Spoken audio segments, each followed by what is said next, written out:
This is INCRadio, DCEM 954, the voice of truth, the official radio station of the Church of Christ or Iglesianicristo.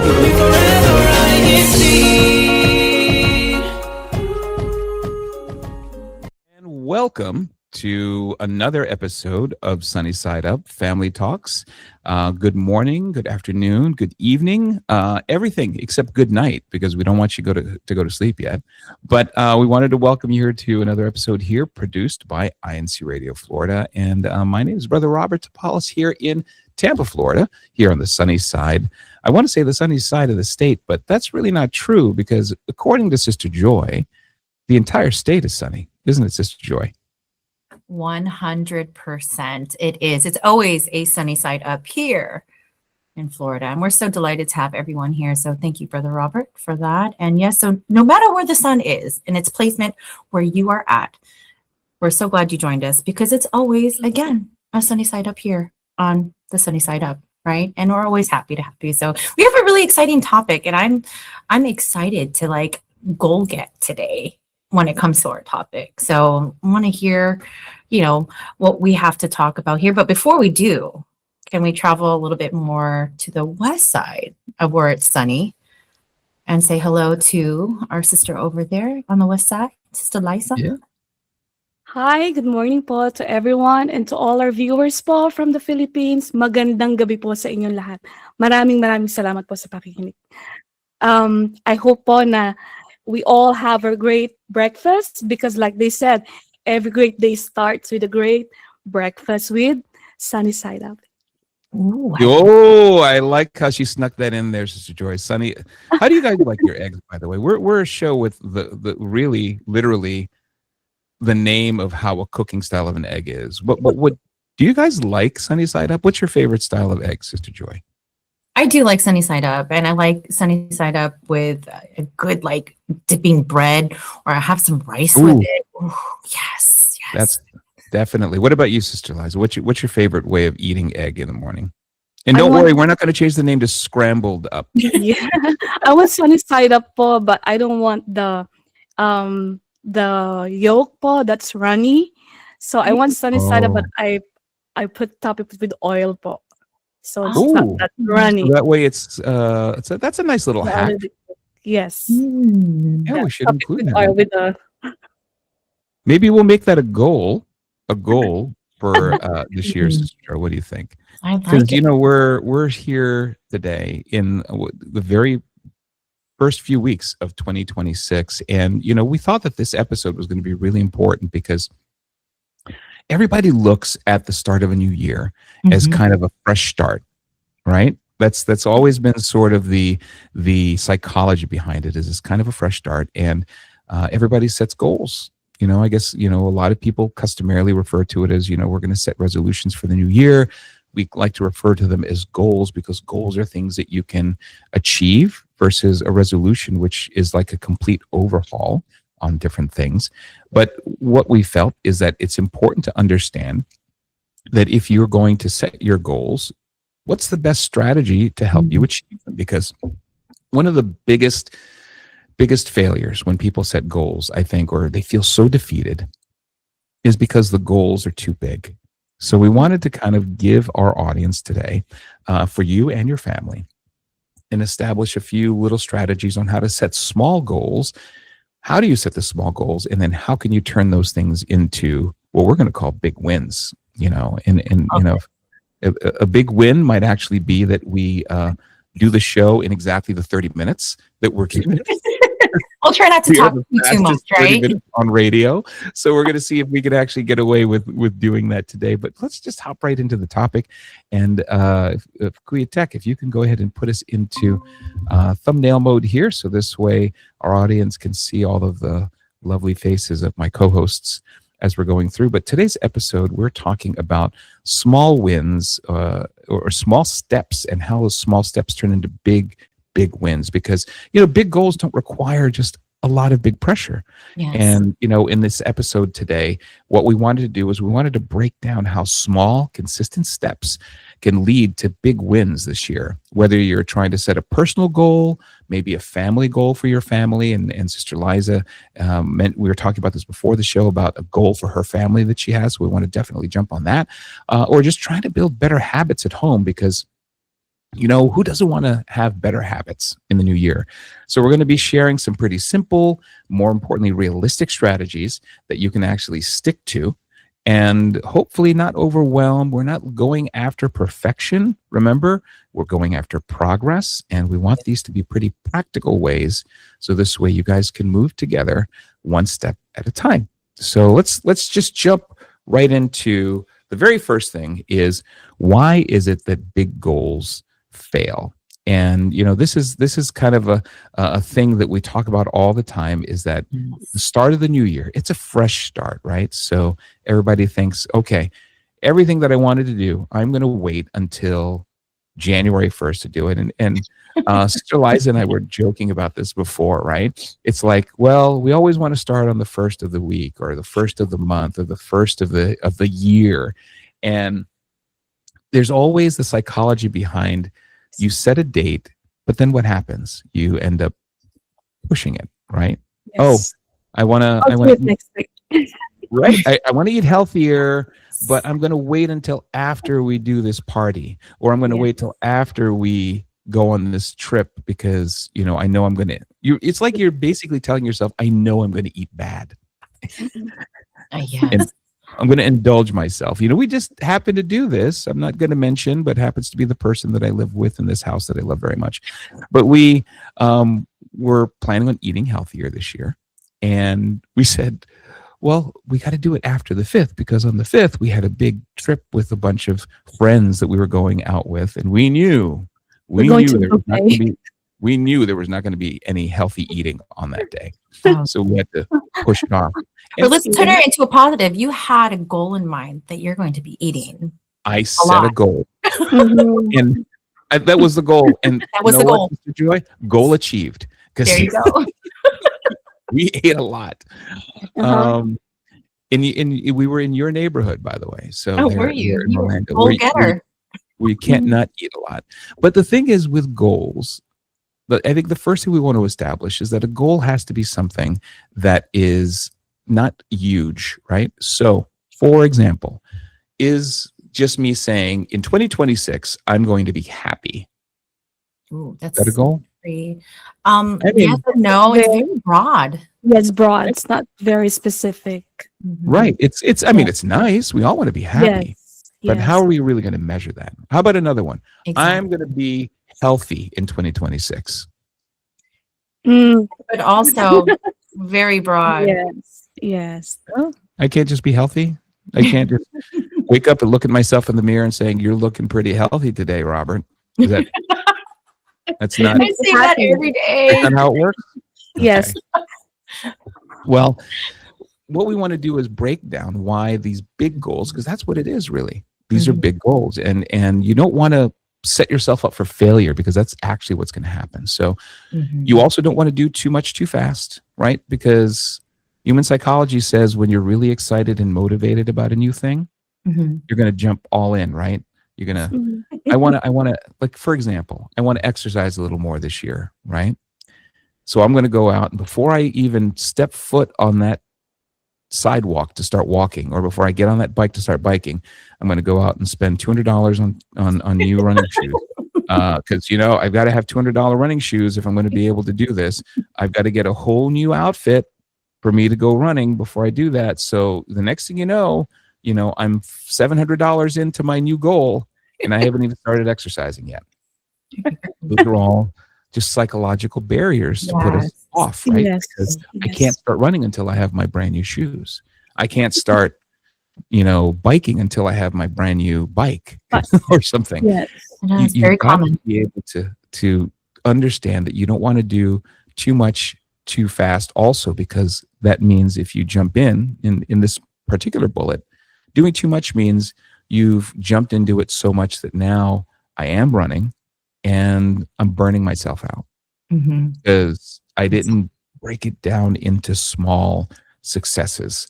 I started running every single day to the point where my knees hurt and my ankles are sore, which for me at my age, that's just walking from the bedroom to the bathroom.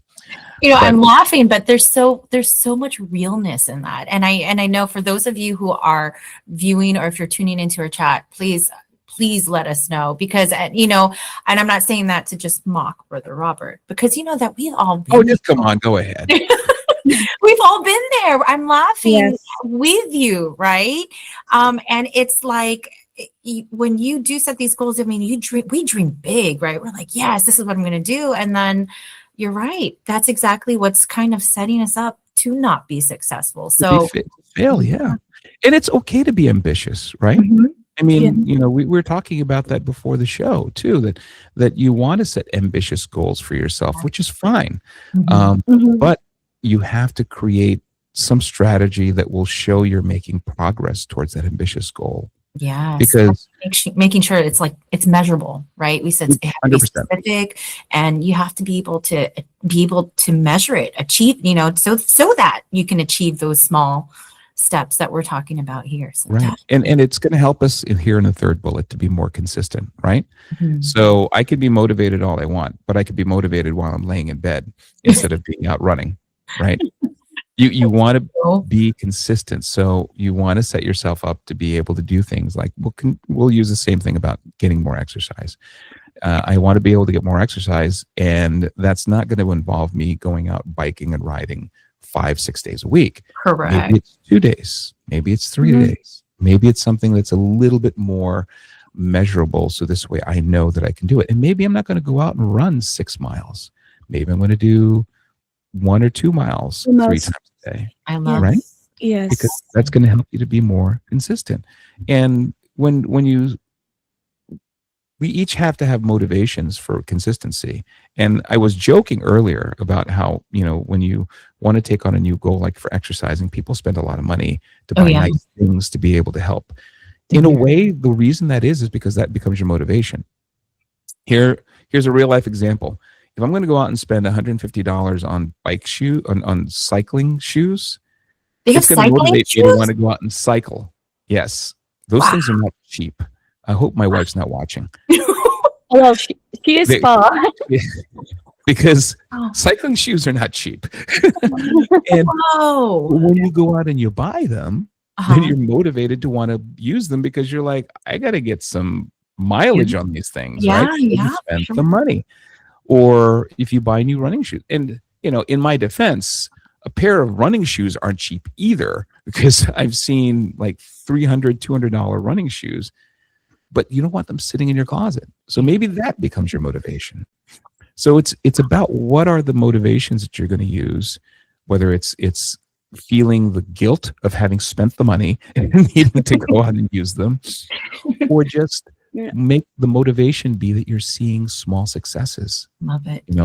Today I ran a mile and I didn't feel like I was going to vomit at the end. There you go. That's motivation right there. Quite uplifting. Exactly. So tomorrow, maybe I'm going to try 1.25 miles. Who knows? So you've got to make sure that you're able to stay consistent. And then, those are some small habits versus some pretty unrealistic resolutions. Like, I'm not going to say, well, I'm just going to start running for the first time, so I'm going to run 6 miles. That's A, not going to happen. And B, it's something that sets us up for failure, like we said. So let's talk about how do you set simple, achievable goals for this year. So we start by taking whatever that big goal is that you want and establishing 1, 2, maybe 3 priorities. So I'm going to toss this to Sister Liza. She talked about a goal that she wants for her family for this year, but maybe that goal is good, but how are you going to make it so this way it's achievable? So why don't you share with them what we talked about before the show, Sister Liza, about what your goal for your family is? The goal for the family po is to go out, take trips with the kids, with my sister-in-law, with my parents-in-law. Not the grand trip, of course, but due to the busy schedules, my kids don't often see their grandparents, which is always just every worship service because of the school work. Those are the things that hinders because of the working schedules. But I would like to have more family time. We don't necessarily need to go on a grand vacation, just going out at the park, going up in the clubhouse, maximize the use of it, something like that. But of course, we have this a little bit bigger goals for the family, like take 1 or 2 international trips with the family. I love that. Yeah. And it's good because it gives you something to look forward to. Yes. Right. No, kids always look forward to it. Right. So the work you're putting in, the time that you guys are investing in work, and all that sweat that you're putting into it, at least you have something to work towards. Because I think for a lot of people, that's important for them, is that, I'm working. We have to work, right, in order for us to pay bills and do all the things. But on top of that, if you're able to see that the fruits of your labor always equal being able to do nice things for your family. And we said, and here's a perfect example, right, to say that we want to go on maybe 1 international trip a year. Everything is going to be based on everyone's circumstances, right? What they can achieve. Yes.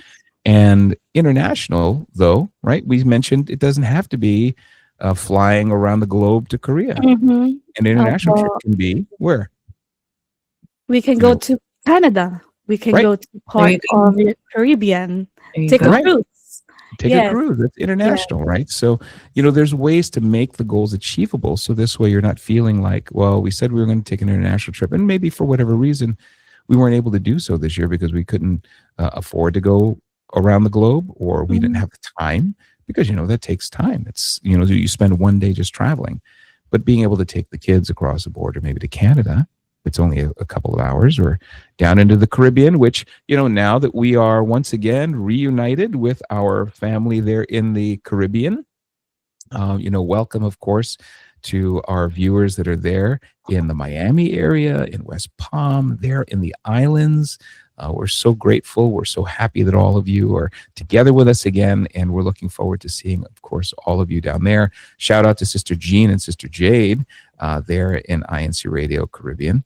And that brings up a question, and this is kind of unrelated, but is it Caribbean or is it Caribbean? Ooh, I've heard it interchangeably. I've always heard Caribbean.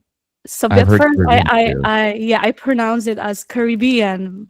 Well, I'm not from here, so yes, I just keep learning from the YouTube. It says Caribbean, but I think it depends on who will speak. That's a good point, and that's coming from my husband, who's from the Caribbean. I was going to say, so we have to hear it from those who are from Caribbean, right? Oh yeah, so let's hear from you guys who are on our chat. Those of you who are in the Caribbean or Caribbean, how do you let us know if we're pronouncing your name right? Tell us where that should be. Because, for us, it's a little easy. We're Florida. We're not Florida. Right. That's right. Sometimes I feel like we're Florida when it's really hot. But so back to the goal. So that's an example, right? So Sister Liza as an example for her family that she, and this is, again, this is for the family. So you want to share this with the kids. You want the kids to see that they can look forward to something. And we talk about taking international trips, but setting the expectation that those international trips aren't always going to involve a 14-hour flight. Maybe they're just driving across the border to Canada. Maybe they're taking a cruise down into the Caribbean. I'll stick with that pronunciation for now. And you want to make the goal specific but flexible, and that's exactly what that bullet point means. You want to make goals something that everybody understands, but you have to understand that they can flex, they can move, and they have to be set that way, so this way you don't feel defeat. The biggest problem to achieving goals is a sense of failure. And that happens when you create goals that are too large. They're not achievable. So you want to break them up into smaller daily or weekly actions, and we're going to talk about that here in just a moment. And the application of that family, so involving your kids and your spouse, or you involve your husband, so this way they know what they're paying for. When they get the credit card bill, you want to be sure those cycle shoes. That's how you involve the spouse. and you involve the kids by telling their dads how much fun it's going to be, so that way he won't cringe when he sees the bill.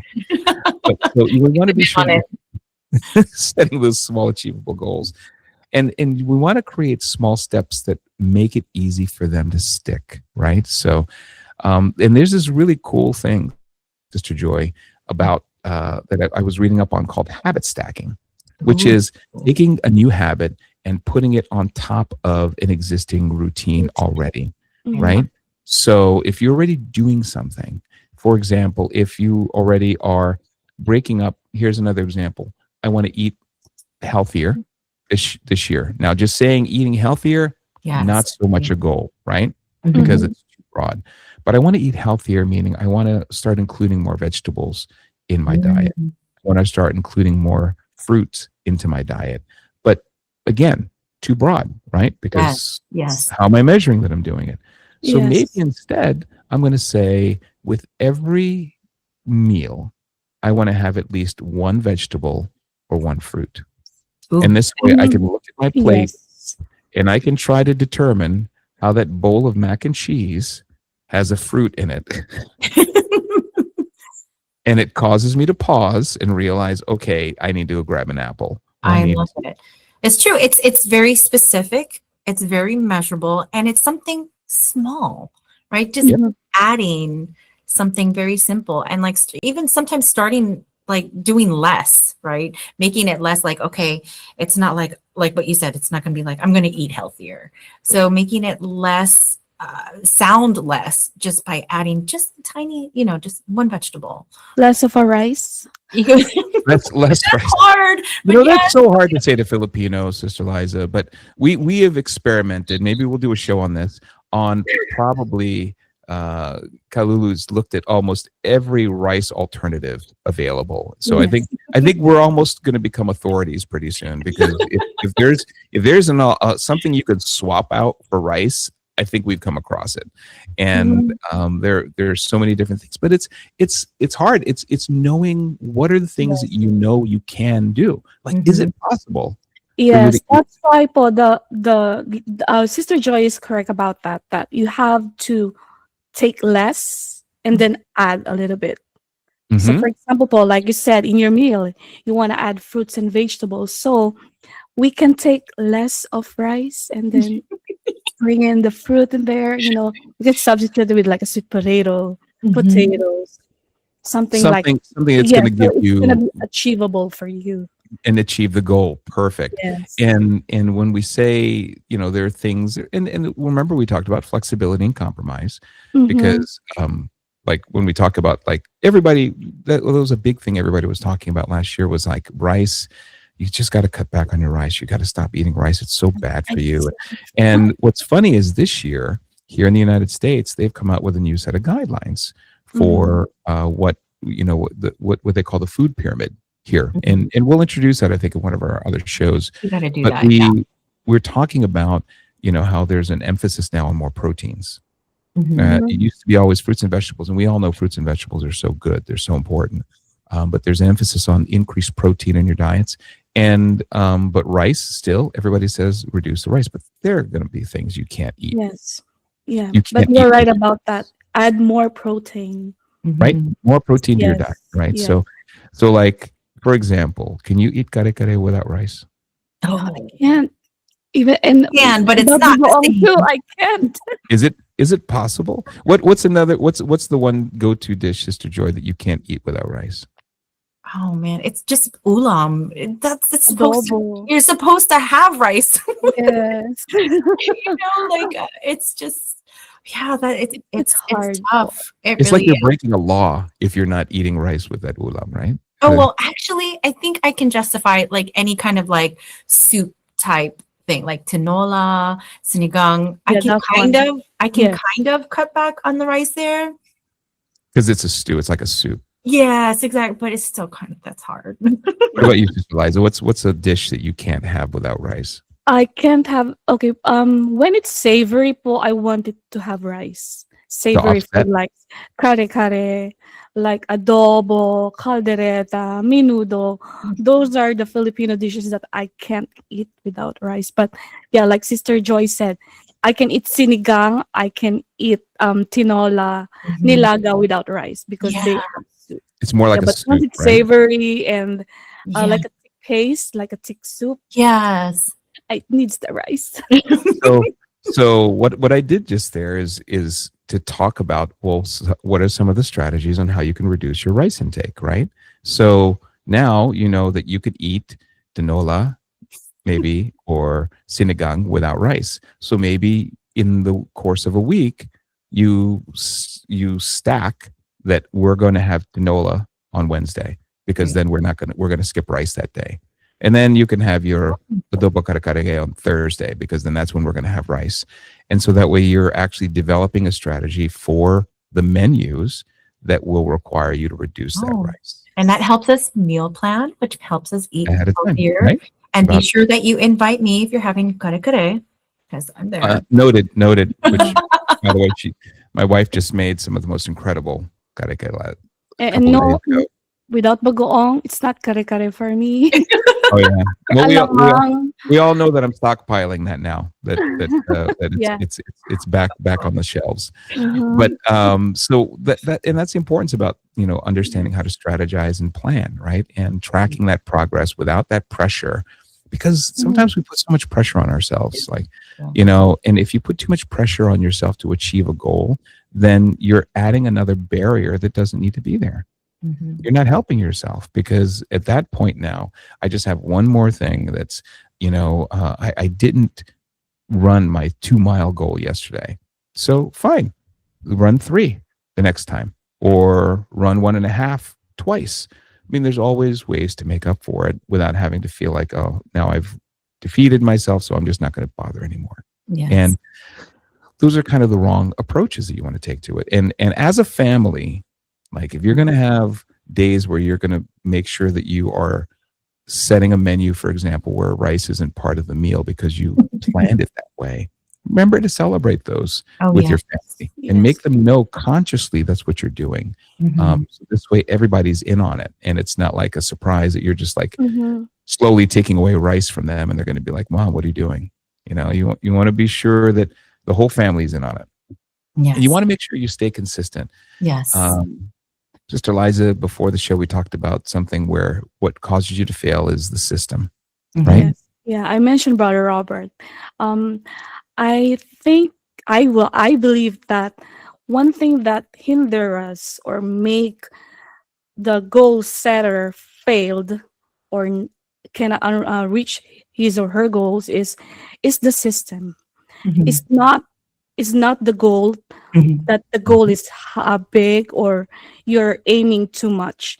It's your system. What is the system? It is how you prioritize. It's how you manage your time. For example, Brother Roberts is saying that he wants to go back to biking. That goal is not big. He can actually do that. But what's going to hinder him? It's the system. It's the time management. Maybe he said, okay, I'm tired working. I'm just going to sleep. So that's one thing, right?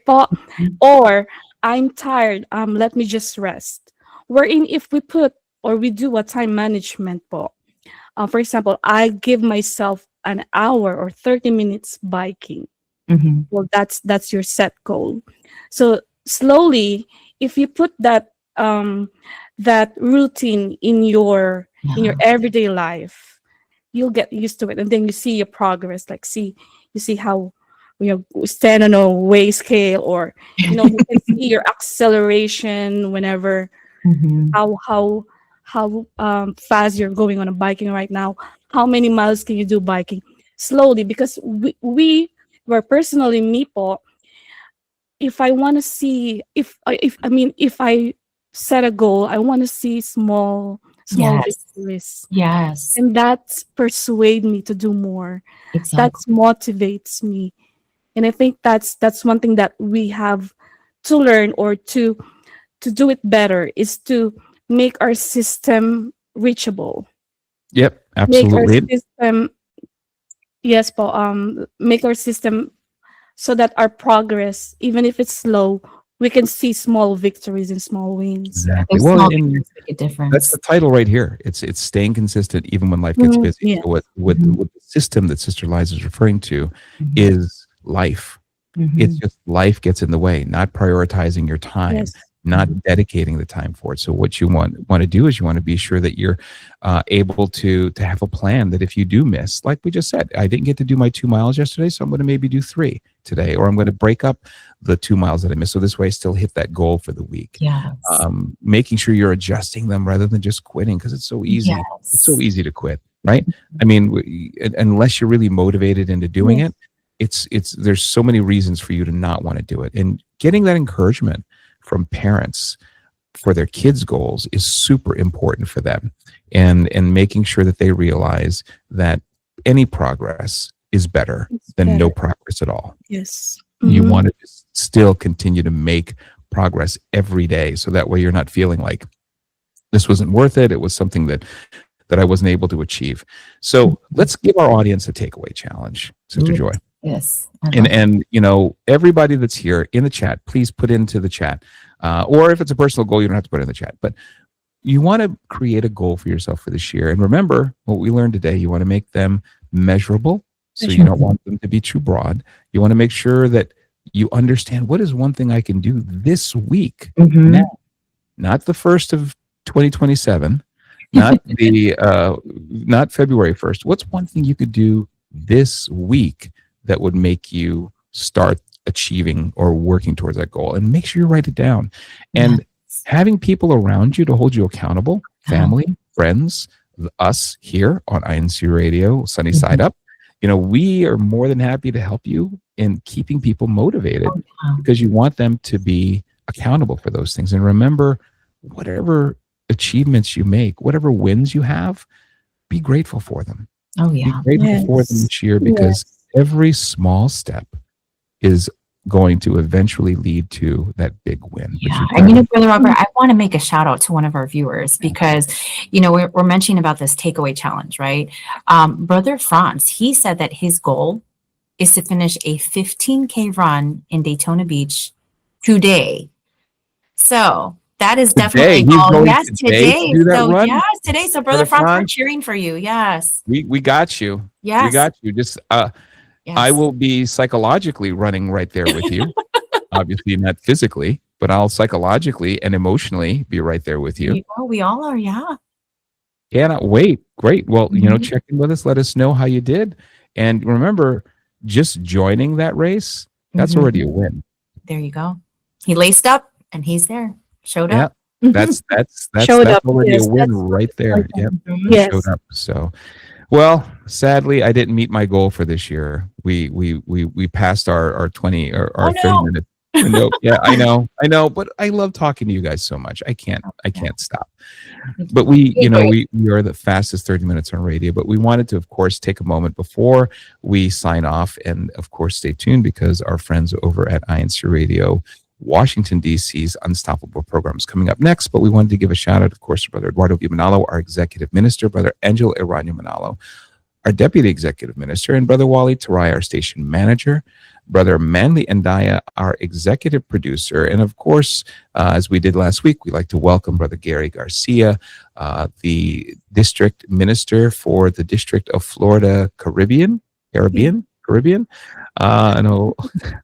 And also to Brother Alfie, our CFO advisor. Thank you so much for all of your support, and welcome to the district. Everyone, please have a wonderful week. I hope you're all setting your goals. Put them down. Start something this week. Check in with us on our show next week. But for now, this is Brother Robert here in Tampa, for Sister Joy there in Orlando, and for Sister Liza here in Tampa. Have a wonderful Saturday.